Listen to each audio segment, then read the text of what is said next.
Que a bênção do Eterno esteja com você mais um dia, onde as misericórdias de Deus se renovaram sobre nós e Deus, na sua graça e grande amor, nos dá o privilégio de podermos ter a palavra dele aqui em nossas mãos. Então vamos para a devocional de hoje, Mateus capítulo 26. Já estamos concluindo o Evangelho de Mateus, tá? O Evangelho de Mateus é o maior de todos, são 28 capítulos. Aqui já vai para o finalzinho da vida de Jesus aqui na terra, do seu ministério, onde os judeus começam uma conspiração contra eles, tá? O versículo 4, capítulo 26, versículo 4. Juntos planejaram prender Jesus à traição e matá-lo. Usaram Judas para isso. Então foi algo assim, realmente uma traição. Mas diziam, não durante a festa, para que não haja tumulto entre o povo. Deus estava no controle de cada detalhe. Jesus participou da última Páscoa, aquela festa da Páscoa, porque ali ele instituía a Santa Ceia. Então, se tivessem pego antes, ele não ia fazer isso. Então, Deus preparou tudo. Jesus foi preso no tempo determinado por Deus. Então isso é muito importante a gente denotar. Aí ele foi para Betânia, onde ele foi ungido lá por Maria, tá? Foi um tempo muito precioso, onde Jesus já falou, ela está me preparando para a minha morte, para o meu enterro. E aqui o versículo 14. Então um dos 12... Tem algumas questões sobre Judas que só Mateus fala, tá? Essa conspiração aqui é só Mateus que tem. Então eu quero destacar aqui nesse texto algumas coisas. Esse capítulo 26 é o maior capítulo de Mateus. Ele tem 75 versículos. Então eu quero passar mais brevemente naqueles versículos que nós já estudamos em Marcos e citar mais os textos que só estão em Mateus. Então ele diz uma coisa interessante aqui sobre Judas, que só aqui fala. Então um dos 12, chamado Judas Iscariotes, dirigiu-se aos chefes dos sacerdotes e lhes perguntou, o que me darão se eu entregar a vocês? E fixaram-lhe o preço, 30 moedas de prata. Desse momento em diante, Judas passou a procurar uma oportunidade para entregá-lo. O preço da traição, tá? 30 moedas de prata. Foi o preço que Judas recebeu para entregar Jesus Cristo. A ceia, no versículo 20. Isso aqui é interessante. Nós vemos aquele quadro de Leonardo da Vinci, da ceia, as pessoas ali, o Jesus com os discípulos, sentados numa mesa. Leonardo da Vinci, ele pegou a ideia ocidental de comida, das pessoas sentarem na cadeira e uma mesa, tá? Mas não era assim que os judeus comiam, não era assim que era feita a refeição no Oriente. Olha só o versículo 20. Ao anoitecer, Jesus estava reclinado à mesa com os 12. Reclinado. Era algo baixinho, tá? E eles sentavam em algumas almofadas e uma refeição era um momento de comunhão, ainda mais a Páscoa.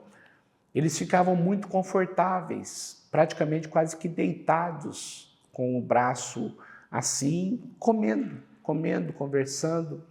Era um momento muito especial e demorado. Tem nada a ver com a refeição de hoje, onde algumas pessoas pegam um prato, vai lá para a sala ou fica com o celular na mão, não.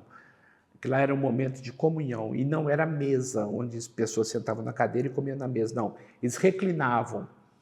Então você imagina lá Jesus reclinado numa mesa baixinha, sentado no chão, em almofadas, vamos assim dizer, ou peles de animais, com os 12. Esta é a ceia, só para você ter uma ideia, tá?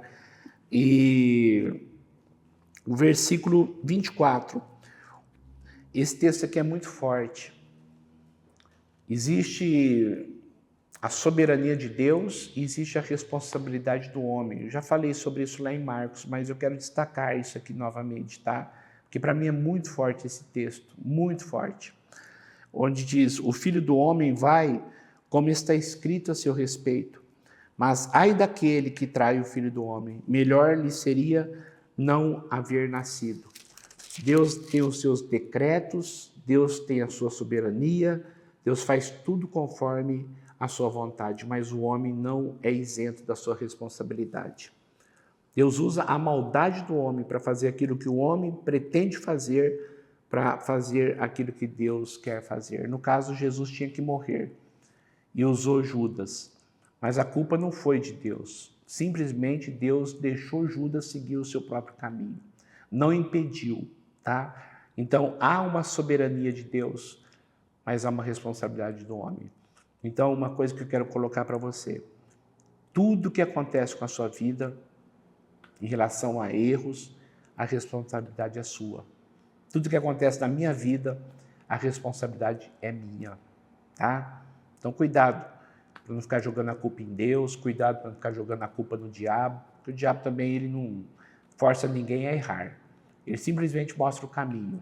Eu caio porque eu não vigio, eu caio porque eu quero cair, mas a responsabilidade é sempre nossa, tá bom? Isso é muito importante, a gente abrir um parênteses aqui. Depois Jesus prediz que Pedro morrerá, o negará, tá? E nesse momento, lá na ceia, Jesus falou, onde vocês vai me trair? Eu só quero colocar para você o versículo 19, onde Judas diz, então Judas, que haveria de traí-lo, disse, com certeza não sou eu, mestre. Aí Jesus olhou para ele e disse, sim, é você. Aí nesse momento Judas saiu, tá? Nesse momento Jesus falou para ele assim, o que tem de fazer, faz-o depressa. Então ele saiu e foi preparar a traição. Neste momento Jesus foi para o Getsêmani e ele pegou 3 discípulos mais chegados, Pedro, Tiago e João. E o versículo 39, eu acho muito lindo esse texto. Esse texto aqui, ele me emociona, justamente por ver um Jesus que ocupou literalmente o nosso lugar, como homem. E ele diz assim, indo um pouco mais adiante, prostrou-se com o rosto em terra, imagina, prostrou-se com o rosto em terra. Jesus colocou o rosto no pó, na terra, e orou, meu Pai, se possível, afasta de mim esse cálice, a cruz, que ia ser no outro dia. Contudo, não seja como eu quero, mas como tu queres. Isso aqui é muito profundo. Jesus mostrando para o homem como um homem de Deus tem que se portar. Um filho de Deus tem que se submeter, por mais difícil que seja, o propósito de Deus é que vai prevalecer. Qual que era o propósito de Deus? Jesus morrer pela humanidade, em favor da humanidade, para que nós fôssemos salvos. Ele veio para isto, mas ele sentiu uma dor tão grande, sabendo tudo o que ia acontecer com ele, que ele deixa essa lição tremenda para nós de submissão, estar debaixo da missão. Pai, se possível, afasta de mim esse cálice, mas não seja como eu quero, mas como tu queres. Eu e você precisamos aprender a fazer isso, tá? Nós oramos por cura, queremos cura e cremos que Deus pode nos curar. Mas, Senhor, faça a tua vontade acima de tudo, mesmo quando eu não entendo os teus propósitos. Nós precisamos de algumas coisas, julgamos que elas são essenciais para as nossas vidas, e tem muita gente que se revolta contra Deus porque Deus não dá, mas não sabemos o propósito dele. Eu e você temos que aprender isso aqui, ó. Isso é fé. Eu sei que tu tens um propósito e eu quero cumprir esse propósito. Doa o que doer. Seja feita a tua vontade e não a minha. Muito, muito, muito profundo isto. Quando Judas chegou junto com os guardas do templo, ele fez um código que ia cumprimentar Jesus com um beijo. E quando Judas o beijou, Jesus perguntou: amigo, o que o traz? Amigo, por que você veio? Amigo, amigo. Olha só, amigo. Eu fico imaginando um Jesus tão amoroso, que o próprio Judas escolheu um beijo para mostrar quem ele era. E a hora que ele dá o beijo em Jesus, Jesus olha para ele e diz: amigo, amigo. É muito profundo nós começarmos a pegar esses detalhes do Evangelho, tá? Depois, Pedro pega uma espada e corta a orelha de um soldado. No outro Evangelho diz que é Malco o nome dele. Versículo 52. Disse-lhe Jesus: guarde a espada. Todos os que empunham a espada, pela espada morrerão. E você acha que eu não posso pedir ao meu Pai, e Ele não colocaria imediatamente à minha disposição mais de 12 legiões de anjos? Sabe quando tinha uma legião no Império Romano? Uma legião, 6.000 soldados. E Jesus falou assim: olha, eu posso pedir para o meu Pai, Ele pode me mandar aqui agora 12 legiões. 12 legiões. Ele pode me mandar aqui agora 72.000 anjos. Lembrando que um anjo só, lá no Antigo Testamento, matou todo o exército da Síria, de 140.000 pessoas. Um anjo só. Já imaginou?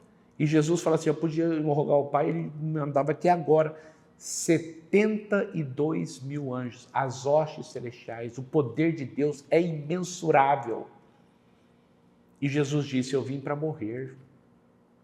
Eu vim para morrer. E pegou a orelha do soldado, colocou, e ali fez um milagre e colocou-a no lugar. O versículo 56. Tudo isto aconteceu para que se cumprissem as Escrituras e os profetas. Mais uma vez, a importância que Mateus dá ao cumprimento das leis, das profecias do Antigo Testamento. Pedro trai Jesus, e o motivo pelo qual Pedro trai Jesus. Já falamos sobre isso em Marcos, mas eu quero bater nessa tecla porque eu acho que é importante. O versículo 58. Pedro o seguiu de longe. Por isso que ele caiu. Ele estava onde não deveria estar, com pessoas que estavam ali só falando mal de Cristo, porque ele seguia Jesus de longe. Cuidado, tá? Cuidado para não seguir Jesus de longe. Cuidado. Toma muito cuidado com a sua vida. Diante de Pilatos, do Sinédrio, ele foi primeiro para o Sinédrio, os sacerdotes, e depois ele foi levado para Pilatos. E versículo 62, então o sumo sacerdote levantou-se e disse a Jesus, diante de todas as acusações falsas que tramaram contra ele: você não vai responder à acusação que estes fazem? Mas Jesus permaneceu em silêncio. Jesus permaneceu em silêncio, da mesma forma como ele fez em Pilatos ou com Pilatos. Eu não vou me defender. Isaías fala que como ovelha muda, ele foi levado diante dos seus tosqueadores, porém não abriu a sua boca, cumprindo a profecia lá de Isaías. Pedro nega Jesus, e é interessante aqui no 69 que Mateus, versículo 69, destaca que uma criada aproximou-se. Depois do 71, outra criada aproximou-se. Depois, mais uma vez, chamaram ele de discípulo. Aí ele começou a lançar maldições e a jurar: eu juro, eu não conheço esse homem. E depois que ele lembrou da palavra de Jesus, que o galo cantou, ele foi e chorou amargamente. Aqui tem uma diferença muito grande entre Pedro, que chorou amargamente, mas continuou com os apóstolos, e Judas, que suicidou-se. Aqui nós vamos perceber depois no capítulo 7 amanhã, sobre a diferença que há arrependimento e remorso. Tá certo? Eu só quero colocar uma coisa para você, de todo o meu coração. Siga Jesus de perto. Siga Jesus de perto. Porque quando eu estou longe da igreja, quando eu estou longe do convívio dos meus irmãos, quando eu estou longe do convívio de Deus, eu sou muito vulnerável e faço coisas que depois vou me arrepender amargamente. Pensa nisso com carinho, tá? Vamos orar? Senhor, eu quero agradecer muito pela bênção de ter a Tua palavra em nossas mãos e que o Senhor nos abençoe muito para que nós continuemos com perseverança, entendendo a Bíblia, entendendo a Tua vontade para nós. E declaramos agora em nome de Jesus, queremos Te seguir de perto. Queremos vigiar as nossas atitudes, nossas ações, nossas palavras e nossos pensamentos. Que o Senhor tenha misericórdia de nós. E nós declaramos, ó Pai, como Jesus Cristo mostrou-nos, que seja feita a Tua vontade, seja feito o Teu querer, não seja o que eu quero, mas o que Tu queres. Essa é a nossa atitude de servo e de submissão ao Teu senhorio. Cuida de nós e abençoe nossas vidas. Em nome de Jesus, amém e amém. Já procurou pensar como que é importante esse tempo? Como que é precioso esse tempo? Já parou para pensar como que é gratificante termos a Bíblia em nossas mãos e o Espírito Santo, o mesmo que inspirou Mateus há 2000 anos, é o mesmo Espírito que está aqui agora, iluminando-me, abençoando você, iluminando você. É um privilégio muito grande, muito grande. Continue firme, tá? Continue firme. Até amanhã, onde nós teremos mais uma devocional, se Deus quiser. Fique com Deus.